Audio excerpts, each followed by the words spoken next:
बहीण योजनेचे आमच्या खात्यामध्ये 3000 जमा झाला आहेत। त्याबद्दल आम्ही महाराष्ट्र शासनाचे आभार मानतो आणि आनंदी आहोत। लाडक्या बहिणींना 2100 रुपयांचा हप्ता मिळणार नाही, मोठी अपडेट आली समोर।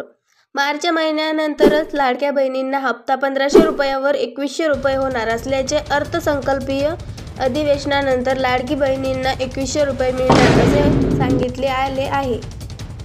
लाडकी बहीण योजना पुन्हा एकदा चर्चेत आली आहे। लाडक्या बहिणींना जानेवारीचा 1500 रुपयांचा हप्ता 26 जानेवारीनंतर दिला जाणार असल्याची तरी 2100 रुपयांचा हप्ता मिळण्याची शक्यता कमी असल्याची चर्चा आहे। कारण महिला व बाल विकास विभागाकडून राज्य सरकाराकडे असं प्रस्तावच गेला नसल्याची माहिती समोर येत आहे। याबाबत मंत्री अदिती तटकरे यांनी दररोज दिला आहे। त्यामुळे निवडणुकीआधी महायुतीने केलेल्या घोषणाप्रमाणे 2100 रुपयांचा हप्ता कधी मिळणार याकडे सर्वांचे लक्ष लागले आहे। काही दिवसांपूर्वी जलसंपदा मंत्री राधाकृष्ण विखे पाटील यांनी या संदर्भात एक महत्त्वाचं विधान केलं होतं।